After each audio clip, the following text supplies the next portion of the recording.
Praise the lord. యేసు రక్తమే జయము. మన రక్షకుడు మన విమోచకుడైన యేసుక్రీస్తు పరిశుద్ధ నామములో అందరికీ వందనాలు. చిన్న ప్రార్థన ద్వారా ఈ రాత్రికాల వాక్యధ్యానం చేసుకుందాము. పరిశుద్ధుడ మహాగణుడైన దేవ యేసయ్య, సర్వాధికారి నాయన, మీకే వేలాది వందనములు, కృతజ్ఞతాస్తుతి స్తోత్రం చెల్లించుకుంటున్నాను.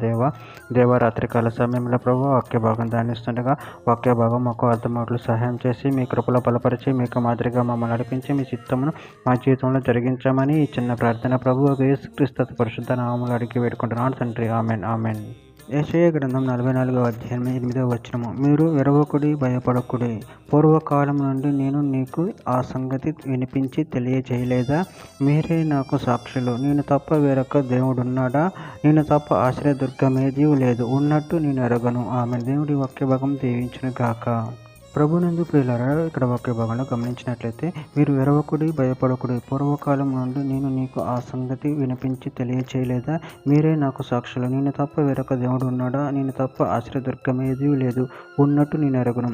అదేవిధంగా ఇక్కడ వాక్య భాగంలో గమనించినట్లయితే, సామెతల గ్రంథం 3వ అధ్యాయం 25-26 వచనంలో, అకస్మికంగా భయము పలుకునప్పుడు, దుర్మార్గులకు నాశనం వచ్చినప్పుడు నువ్వు భయపడవద్దు. యెహోవా నీకు ఆధారమగును. నీ కాళ్ళు చిక్కబడకుండానట్లు ఆయన నిన్ను కాపాడును. ఇర్మీయా గ్రంథం 10వ అధ్యాయం 7వ వచనంలో, జనములకు రాజా, నీకు భయపడని వాడెవడు? జనముల జ్ఞానులందరిలోనూ వారి రాజ్యములన్నిటిలోనూ నీ వంటి వాడెవడునూ లేడు గనుక నరులు నీకు భయపడుట అనుగుణ్యము. యెషయా గ్రంథం 43వ అధ్యాయం 12వ వచనము. ప్రకటించిన వాడు నేనే, రక్షించిన వాడు నేనే, దాన్ని గ్రహింపచేసిన వాడును నేనే. ఏ అన్య దేవత మీలో నుండి ఉండలేదు. నేనే దేవుడును, మీరే నాకు సాక్షులు. ఇదే యెహోవా వాక్కు. అపొస్తలుల కార్యముల గ్రంథం 14వ అధ్యాయం 15వ వచనంలో, అయ్యలారా, మీరెందుకు ఇలాగ చేయుచున్నారు? మేము కూడా మీ స్వభావం గల నరులమే. మీరు ఈ వ్యర్థమైన వాటిని విడిచిపెట్టి ఆకాశమును, భూమిని, సముద్రమును, వాటిలో ఉండి సమస్తమును సృజించిన జీవము గల దేవుని వైపు తిరగవాలని మీకు ఈ సువార్త ప్రకటించుచున్నాము. సమూయేలు మొదటి గ్రంథం 2వ అధ్యాయం 2వ వచనం, యెహోవా వంటి పరిశుద్ధ దేవుడు ఒక్కడును లేడు. నువ్వు తప్ప మరి ఏ దేవుడును లేడు. మన దేవుని వంటి ఆశ్రయదుర్గమేదీ లేదు.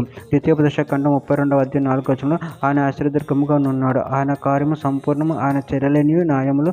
ఆయన నిర్దోషి, నమ్ముకొనదగిన దేవుడు. ఆయన నీతిపరుడు, యథార్థవంతుడు. చివరిగా ఒక మాట, యాకోబు రాసిన పత్రిక 2వ అధ్యాయం 19వ వచనం, దేవుడు ఒక్కడే అని నువ్వు నమ్ముచున్నావు. అలాగూ నమ్మట మంచిదే. దయ్యములు నమ్మి వణుకుచున్నవి. ఆమె. దేవుడి వాక్య భాగం దీవించిన కాక చిన్న ప్రార్థన చేసుకుందాము. పరిశుద్ధ మహాకరుడైన దేవ యేసయ్య, మీరు ఇచ్చిన వాక్యదాన్ని ప్రాముఖ్యతను చెల్లించుకుంటూ, మీరే మాకు సర్వాధికారి దేవుడు ప్రభు ప్రాముఖ్యతను చెల్లించుకుంటూ, మీ ప్రేమ కృప మమ్మల్ని నిరంతరం కాచి కాపాడమని చిన్న ప్రార్థన చేసిన అడిగి పెట్టుకుంటున్నాను తండ్రి. ఆమెన్.